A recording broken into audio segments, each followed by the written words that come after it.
Welcome to Real Coaching Radio, the podcast for coaches by coaches. We are here to teach you how to get the most out of your clients and yourself. This is where beauty meets the beast, brains meet brawn, and science meets, well, bro science. Welcome to Real Coaching Radio.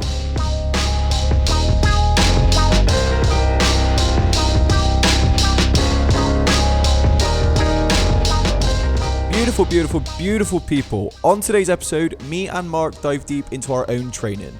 The kind of training that we used to do, the training that we currently do now, and how that's evolved over the years.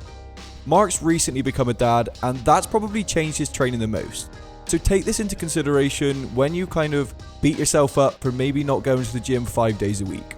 Life happens. You got to ask yourself, are we in a global pandemic? Have I just had a child? Is work really busy? All of these things happen. Now, life seems to get in the way of our hobbies, but remember that when you beat yourself up. So, without any further ado, let's get on with the episode.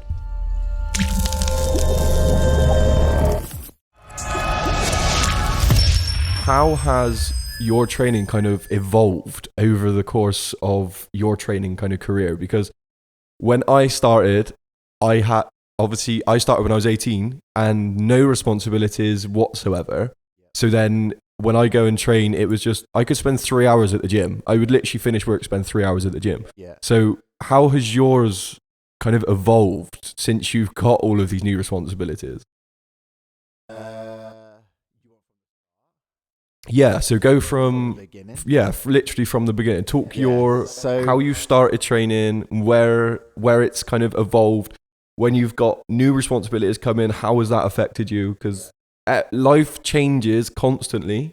And I think people forget that just because we're personal trainers, just because we are coaches, that we don't get the same things. Because we do. Life happens to us as well. Yeah, we still have a life, right? All right. So I first got into training. I played football quite a lot as a kid. As a teenager and what have you. And I first got into training through my older brother. My older brother used to go to the gym a lot. It was a typical bodybuilding gym. And to be fair, like to this day, I reckon it's still it's closed down now, unfortunately, but it's still one of the best gyms that I've ever trained in. I used to love that place. It was mint. And I think it was a Wednesday night, but I remember he used to come and pick me up. He didn't live at home. He had his own place. So I remember he used to come and pick me up after school. I reckon I was maybe 15. Yeah, I was young. I got into it. So I remember I used to go to the gym with him once a week. My mum and dad would let me go once a week. And I got into it because I was playing football. So I just wanted, it was an era where it was people like Roberto Carlos and those kind of players were he had massive legs, right? Yeah. So I just wanted to go to the gym. And to be fair, I just wanted to train legs. That's all I wanted to do, which I know is like the complete opposite to where everybody else wants to start. Where I started was biceps. Yeah, bench and biceps, right? And my brother and his mates, like they used to basically do like body part splits. Yeah. So I jump in on some of that and then I go and do some of my own stuff. But like I used to do what they do because I was 15. I had zero idea what I was doing in the gym. I had no idea whatsoever. And I was probably like this skinny little rake kid and surrounded by what I thought were massive blokes. So that's kind of where it started. And then I just started going to that same gym myself. Right. When I got a little bit older, started going myself and like messing around a little bit really. And I remember being in there once and the owner of the gym, it was a proper hardcore bodybuilding gym. And the owner of the gym, like I can't remember what I was doing, but I was standing around doing nothing. And he made a comment. He's just like, "Are you going to do something, whatever?" And I remember my reply being, "Mate, I've been here nearly 3 hours."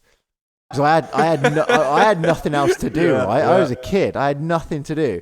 And now when I look back and I was like, what the hell are you doing in the gym for 3 hours? Like, what a waste of time. But we all do it. I've done it so many times. When I first started, my friends kind of got me into it, and it was a very similar thing. Was I was a bit older, I was 18, but we'd go to the gym and say we were training back, for example. We'd do pull-ups, we'd do some deadlifts, we'd do just like drop sets, constant drop sets. You just do every exercise possible in the gym everything. for back. And we'd finish on rows, or on seated rows, and they'd leave, and I'd be like, well, I don't necessarily need to go anywhere, so I'd stay for another like half hour doing more back exercises and just training for 2 hours on end.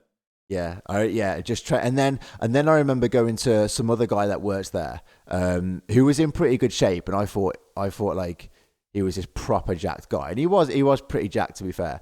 And he wrote me like a mega basic program, and it was literally like 3 sets of 10 bench press, 3 sets of 10 chest flies, 3 sets of 10 like tricep extensions, whatever. And that was kind of probably it. Yeah. And I looked at it and I was like, this ain't gonna work. Like, you don't know what you're doing. Like, I was like 15. I was 16 maybe, and like questioning this bloke who was massive. But that was just because I'd gone from, well, more was obviously better. More was better. Always.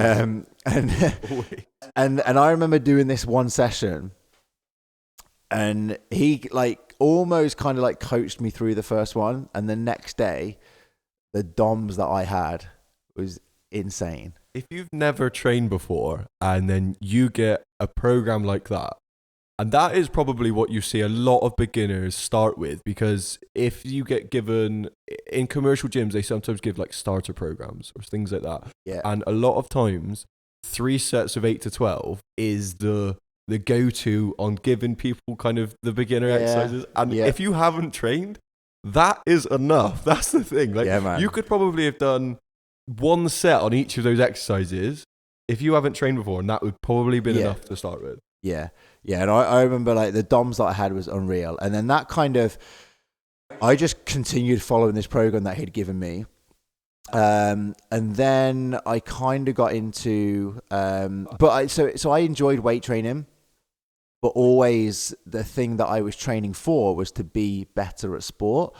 So sport was always the thing that I was training for. It wasn't really training as such. That was my thing. And then I kind of got into, when I played football, one of the biggest qualities that I had was like, I was never like one of the most skillful players by any means, but at a certain point in my life, I remember being on a field and I was one of the fittest players.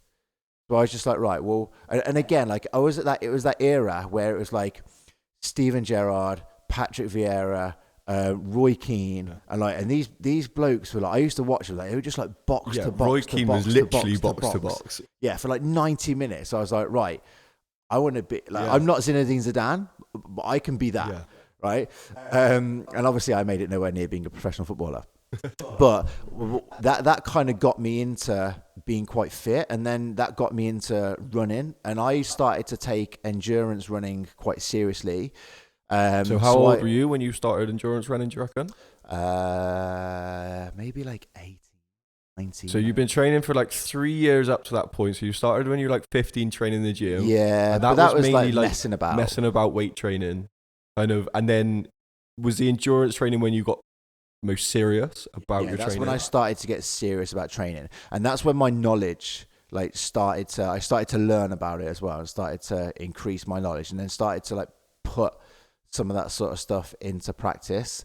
And physiology has always been something that I'm really interested in. Physiology is like probably one of my most favorite topics still to this day. So yeah, I got mega into that. And for my size and height, like I was relatively good over a long distance. So I started to take that really seriously. And from that point of view, like my resistance training pretty much just went to body weight training.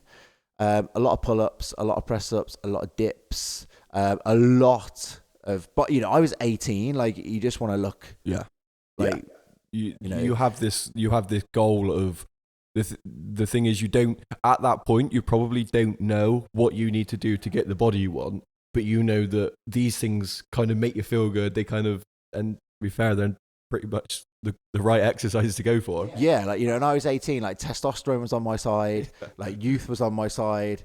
I was doing a lot of cardiovascular work, so like I couldn't eat. I remember at one point running, I was clocking up 120 miles a week. A week. Like I was doing again, like no responsibilities. Like I was doing a serious amount of cardiovascular work. And on top of that, I was doing like upper body resistance training, like pull-ups, press-ups, that sort of stuff. And to be fair, that's probably one of the leanest I've ever been in my life. And like it had muscle definition as well. A lot lighter than what I am now. Probably like close to 25 kilos lighter than what I am now. Yeah, Jesus. But at that weight, like that gives you in good nick, right? No body fat. yeah. And so, and then that kind of, as a kid, I always suffered after playing football with what I was told was like Oscar Slatters into like around my knees, which is, so it's where like you get like an additional bony growth that like comes on to under the kneecap, and then your tendon runs over it and like puts stress on the tendon. Oh, okay. And then essentially, and the amount of pain I used to get in my knee was like unbearable. This would be after you ran? Well, it was mostly, yeah. No, I didn't really get much pain whilst I was exercising. It was after I was exercising. Like I remember going for long runs, or even just playing football. I remember going for long runs or playing football, and then afterwards I would go and sit on the sofa or whatever and chill out for a little while. And if I stayed there for too long, when I tried to get up, like my knees were in agony. Yeah.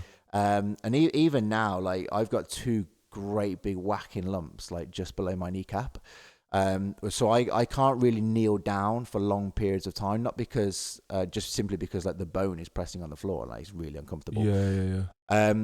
And I remember going to see I remember having physio for this, and so the physio just kind of essentially used to massage that area, and at this point, like I was still really young, didn't really know what didn't have. This guy was a qualified physiotherapist. He had more knowledge than I got, but I could it just wasn't doing anything for me whatsoever. And then I remember going to see strength and conditioning coach to just get somebody else's advice, really. He did a few assessments on me, looked at my knees, this, that, and the other, and basically turned around to me and said, like, yeah, you're fit in terms of you can run X amount of miles, you can run a marathon X amount of time, whatever, but realistically, you lack lower body strength. Right. So he gave me this basic strength training program, and which was, squatting, deadlifting, lunges, this kind of stuff. Just some, these good fundamental exercises. I started following those. My legs started to grow. The only pain I get in my knee nowadays is literally if I kneel down on a hard surface. And it's the compression of the hard surface on my knee. One of my very first clients used to get pain in her knees from walking, and they'd give out, her like legs would kind of give out. And she was always, well, I've got bad knees. And it wasn't until we started, and I mean, when we started, we were doing kind of body weight squats to a box, which was kind of probably the height of your normal chair, your normal dining room chair. And we literally did that for about 5 to 6 weeks, probably going towards 3 months, and we may have hit a goblet squat. But that training of kind of exercising body weight movements, just lower body strengthening around kind of these joints, her knee pain gone. And I think, like you say, the strength is really important. Yeah. So that's when strength training for me like really became one of the forefront of like pretty much all of my training. And strength training kind of took over. I still ran, but I wasn't doing 120 miles a week. I was probably doing 10 miles a week. I took that right down and really started to get into resistance training, and probably just kind of essentially started getting back into the bodybuilding side of things. Started going back to that same gym where it first started when my brother took me, and a few other gyms, and started to pack on a little bit of muscle mass, really. But with a view of like, sport has always been there. So like being fit as well as being strong has always been, I've never just wanted to be like, I have gone through periods where I've just done no cardiovascular training and tried to get as heavy and as big as I possibly could. But as soon as I start to tip over 102 kilos, I just feel really heavy. Do you find then for you, do you find that you can weight train and resistance training is really good for you and it's kind of the thing that you enjoy doing, but do you find that if you're not doing that cardiovascular work, do you find your weight training harder? Do you kind of not enjoy it as much? Yeah. So I find the weight training harder if I do less cardio, simply because I just can't recover between sets. Yeah. Like my cardiovascular system isn't efficient enough. If I just to do no cardio and just do resistance training and relatively heavy resistance training, we're talking like 200 kilo back squats, like north of 250, 260 kilo deadlifts. Yeah. Like it's heavy stuff. And I just, in between sets, I really struggle to recover from it because my cardiovascular system is like through the floor. And I think that's something which is really important because when we talk about cardiovascular work, everyone kind of thinks, oh, cardio, like that's going to stop me from gaining that size, stop me from kind of getting the muscle that I want. Yeah, but yeah. It can aid. It really 100%. can aid. And the recovery is probably the biggest thing is if you're fitter, between your sets, you'll recover quicker. Absolutely. And then if you're fitter and your cardiovascular system is more efficient, you have an ability to do more work in the gym. So your output is going to increase. So this is something which I am still battling with when it comes to that voice in my head when I do cardio. I think the reason for me that I don't do much kind of engine work or output work is purely because I enjoy bodybuilding style of training. Yeah. And when it comes to, if I've got 10 minutes, then I will do something. But even those 10 minutes helps. I find that when I'm doing kind of, even if it's a kind of 9-minute kind of hit circuit, something small, something which just gets my heart rate up, I do feel better. And I think that's something that people can take. Just because you want to maybe put on size and gain muscle, you can still do that as well as being healthy and fit, because ultimately cardiovascular stuff can do that. Well, yeah, so I do a fair amount of cardiovascular work now, and I try and strike a good balance between cardio and resistance for multiple reasons that as my life has progressed in terms of, my responsibilities increase. Like cardiovascular training for me now, I know that if I maintain a good level of cardiovascular fitness, not just my performance in the gym is always better, but I am way more productive outside of the gym. So it carries over, like it has an impact on my work life in terms of I've got more energy, I'm more productive, and also, your heart rate, your heart obviously works when you're doing resistance training anyway, but like maintaining health has to be your number one priority when you're training. Yeah. So that's the thing that people get kind of confused by. And I think the reason, again, kind of social media breeds this is because you see people who train for the way their body looks. And a lot of these people that people follow on Instagram, bodybuilders and things like that may be the thing that inspires you, but that's not the healthiest approach. Like bodybuilders are probably, when it comes to their contest prep, some of the unhealthiest people out there. Yeah, like when they get on stage, that moment they step on stage, they're probably like some of the most unhealthiest people on this planet. So depleted of absolutely everything. Like even water, even to the sense of water, they measure how much water they intake. And they kind of, this thing of depleting your body completely. Yes, you're absolutely peeled and shredded, but what does that give you? And I mean, hats off to them. Like the amount of dedication and work it takes to get there is unbelievable. But yeah, like that's not a sustainable. Nobody walks around like they're ready to step on stage 24/7. Like it's just unachievable. And that's something which people get confused about, because we do see a lot of kind of bodies and things like that, and you could talk to anyone, like you just turn the sharpness up on when you're editing photos. You can do so many things which makes you look stage ready constantly. Yeah. Lighting, things like that. That it makes the kind of general public think, I need to look stage ready constantly. And I fall into that trap. That's probably like insecurity of how I looked is probably the reason I started training. I think whether people want to believe it or not, I honestly, hand on heart, believe that regardless of who you are, if you train and if you do exercise and or take any form of like responsibility about what your nutrition is like, there is a part of you that cares about what you look like. Exactly. And people think that I don't want to be vain. I train for like how it makes me feel. And a lot of people do train for how it makes them feel.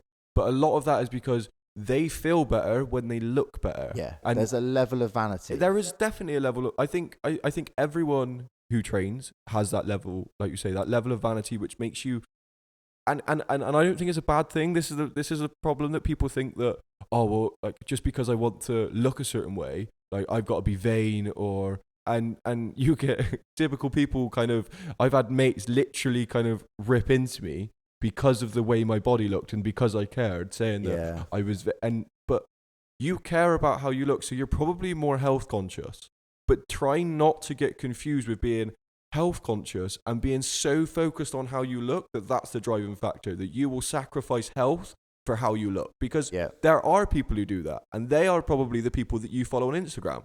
They will sacrifice how they feel for how they look. So don't get confused with the person who looks the best probably feels the best. Just because someone has a certain body shapes, just because they look a certain way and they've been given the genetics of Hercules, does not mean that they are what you should be striving for. Strive for health. Everything else follows. Yeah. And I know way more people than I've got fingers and toes to count.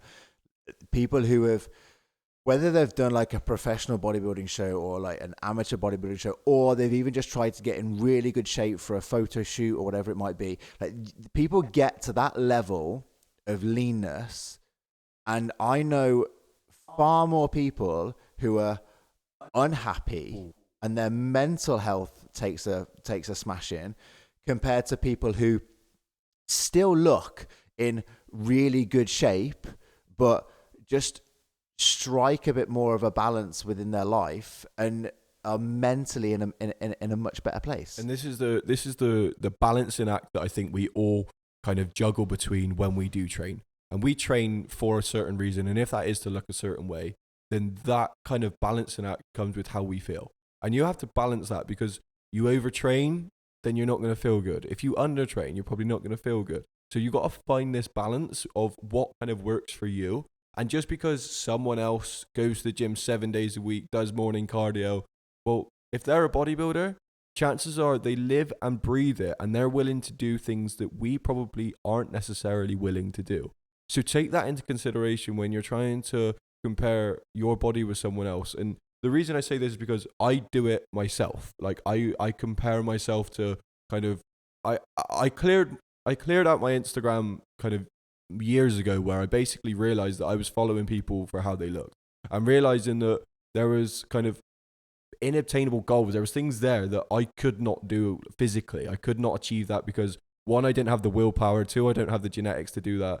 And I accepted that and understand that, which takes away some of the pressure that we kind of put on ourselves to make us feel a certain way when it comes to how we look. Because you have to look how you want to look and how you feel, and what comparing yourself to yourself when it comes to that, not the bodybuilder who is willing to do a 12-week prep, which makes them feel dreadful. I think if we can get someone on who maybe has gone through a prep, which would be really good to get people to understand how hard it is to be that lean. Yeah, absolutely. I mean, going back on what you said, I mean, there's that saying, like, comparison is a thief of joy, right? Yeah.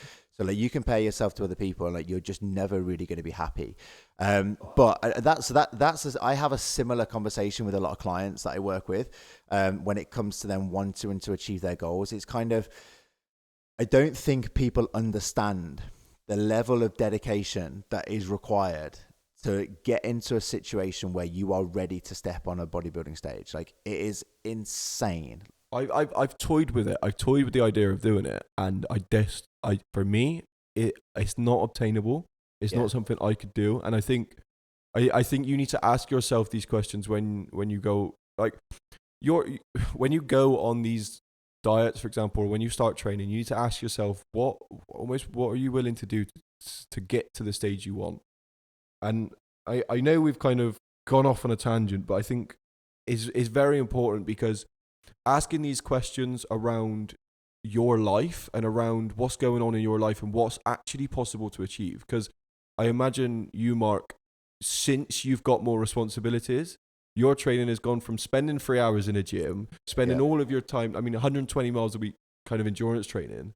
How has your training changed now? Because I imagine that's time consuming, like 120 miles a week, that's time consuming. So now your responsibilities have changed. How has that changed your training? Because there's probably a lot of people who kind of want to know, well, how can I fit my goals into my life? And understand that we have the same problems.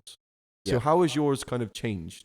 Yeah, so I had a very similar situation to you, probably, in terms of, like, you're following X amount of people on Instagram and all this other sort of stuff, and you're seeing what people are doing, and I fell into this trap, like, over the last couple of years, really, of trying to train 2, potentially 3 times a day, trying to fit all of that in, and trying to run businesses.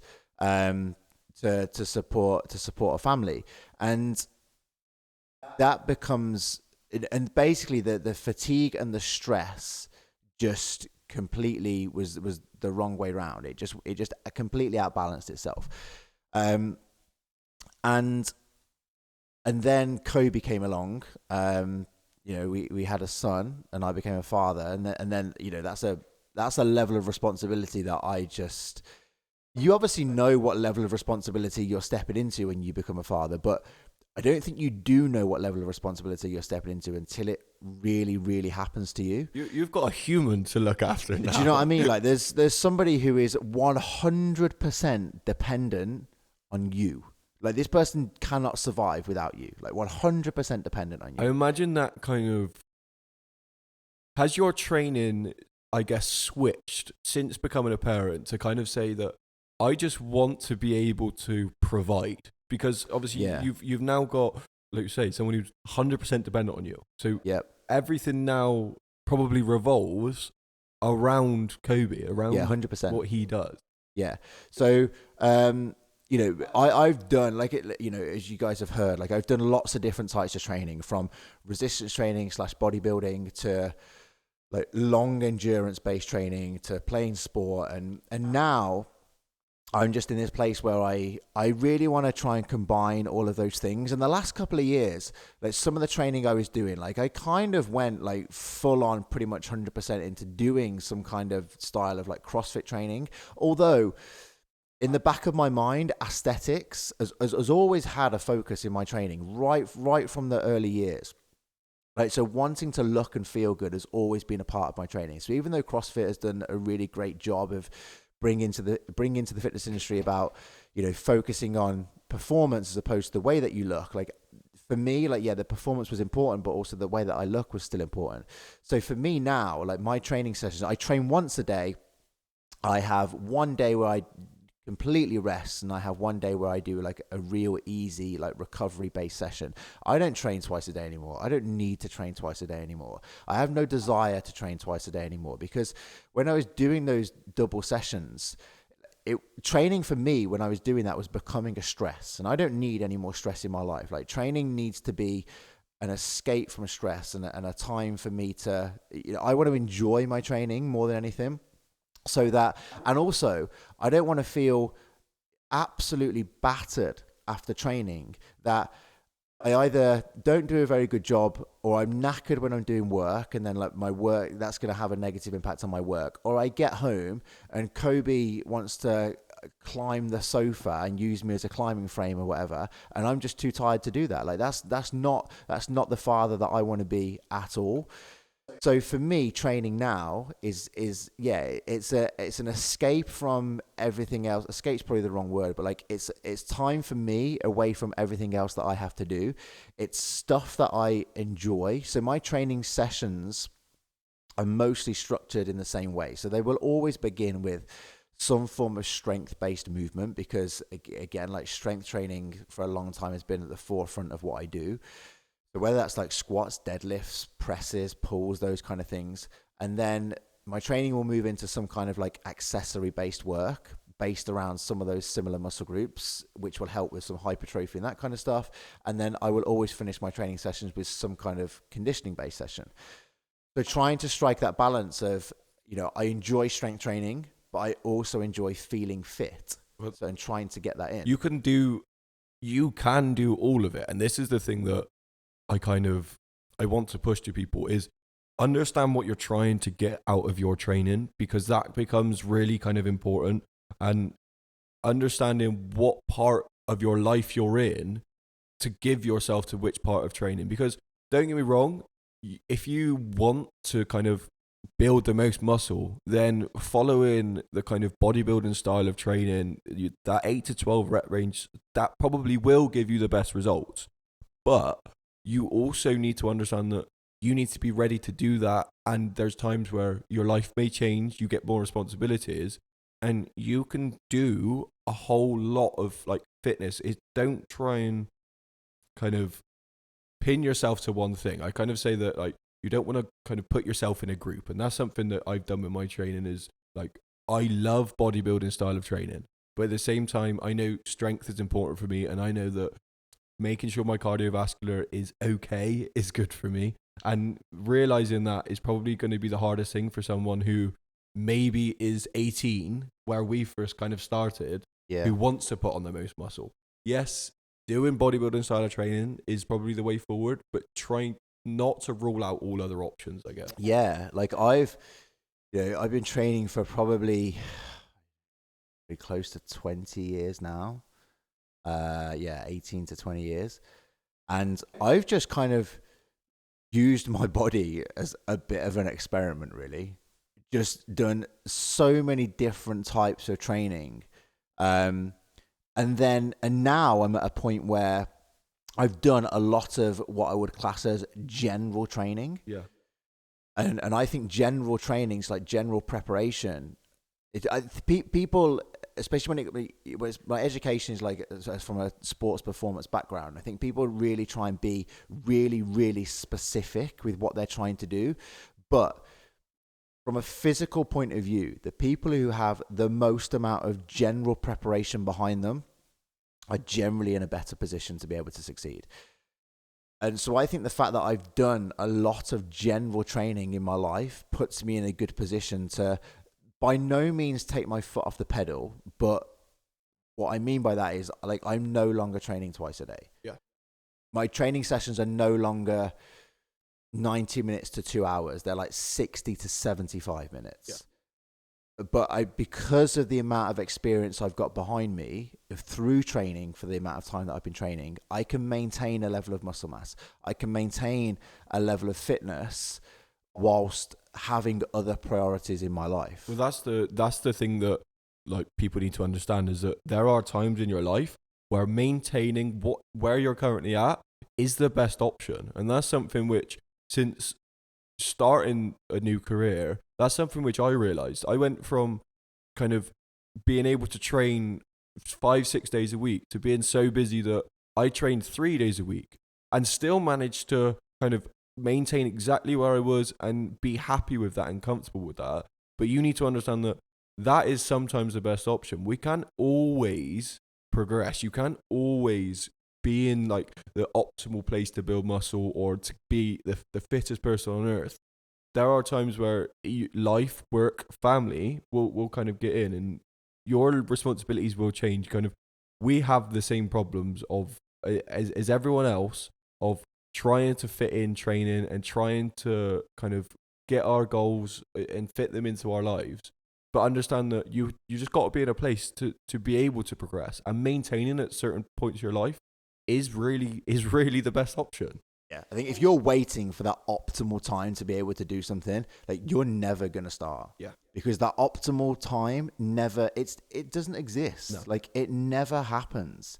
Like people have stuff going on. And that's the kind of the main thing is like our training careers have probably changed. Like yours has gone from, you've done all styles of training, bodybuilding, endurance, kind of, like you say, you dabbled in the kind of CrossFit way of training, and don't be afraid to do that, because this is something that I did, is that when I first kind of, again, when I changed careers, I changed my training as well. I started to learn kind of the skills that go into a lot of like CrossFit movements and things like that, Olympic lifting, and just realized that probably isn't where I enjoy most of my training. There are parts of that which for me are really beneficial and I do enjoy. So for example, I love snatching, but when I do train, I still want to enjoy my training, and don't be afraid to try different things and see what works for you and see what you enjoy, because that's something which we have done. Like Mark said,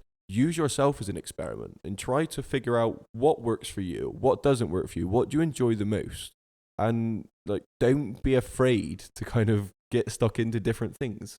Yeah, I think what like if I had advice for somebody who was training and who is a little bit younger, my advice would be that, like, so just try different stuff, see what figure out what you enjoy doing, figure out what you don't necessarily enjoy doing, and then just put more of your energy into the type of training that you enjoy doing, because adherence, as we all know, is the biggest driver to achieving success. If you're trying to do something you don't really enjoy, you are not going to do that for very long.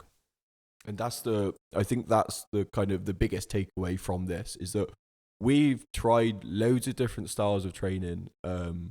I will always gravitate towards bodybuilding style of training. Like I am the classic kind of Arnold fanboy. So that is how I got into it. That was what kind of inspired me.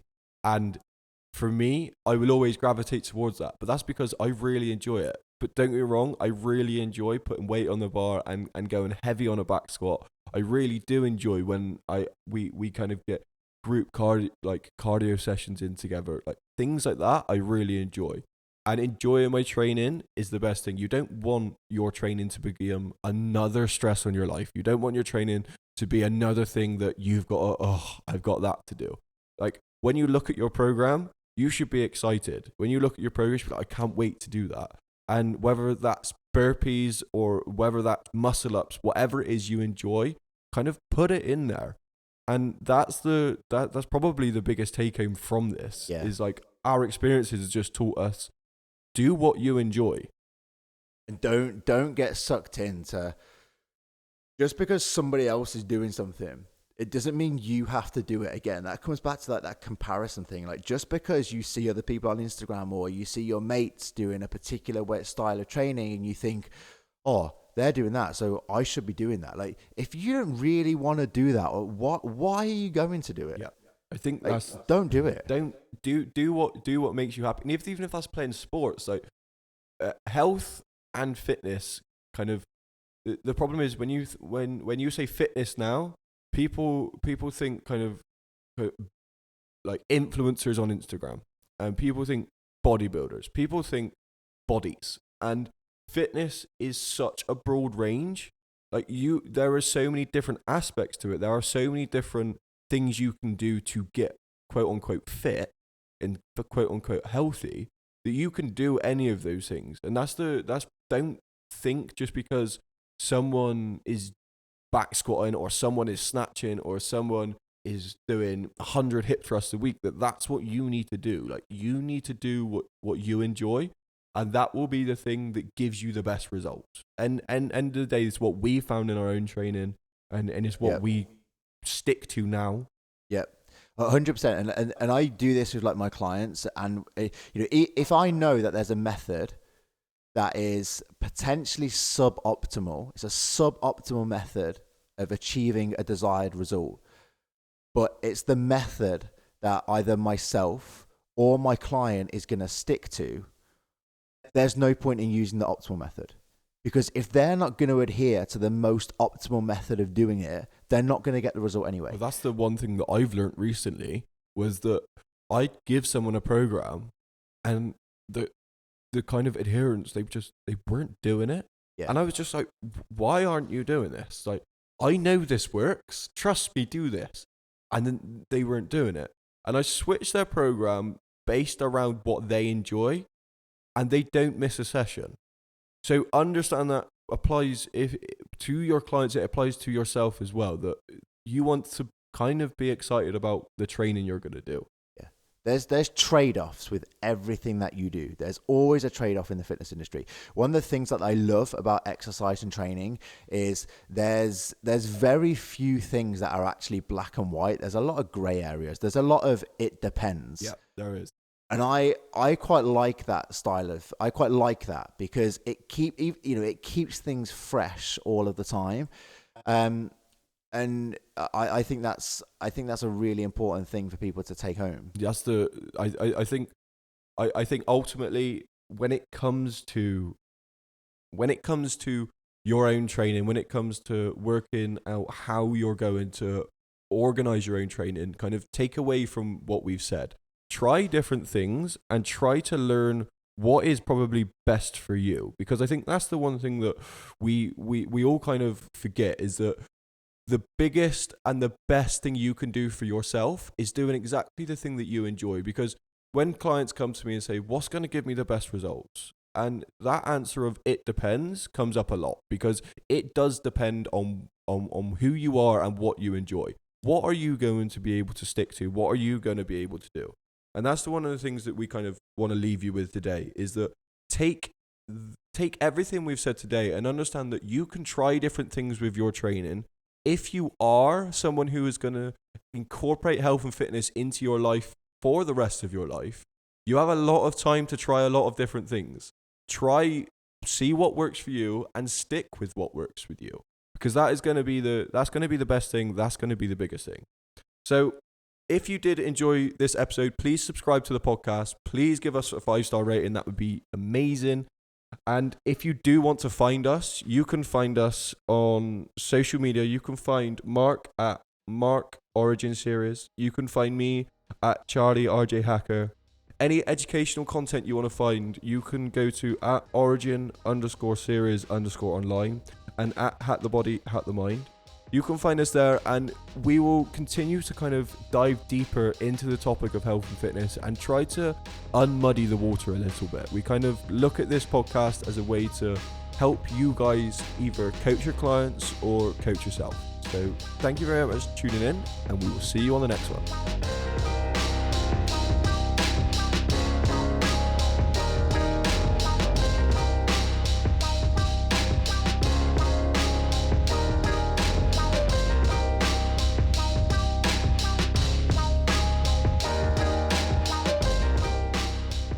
Thank you very much for tuning in to today's episode of the podcast. If you want any more information or you want to get in touch, send us an email, info@realcoachingradio.co.uk. If you want to join the coaching world, then please head to myptcourse.com, where you can expand your knowledge base and get qualified as a personal trainer. Thank you once again for tuning in. We will see you on the next one.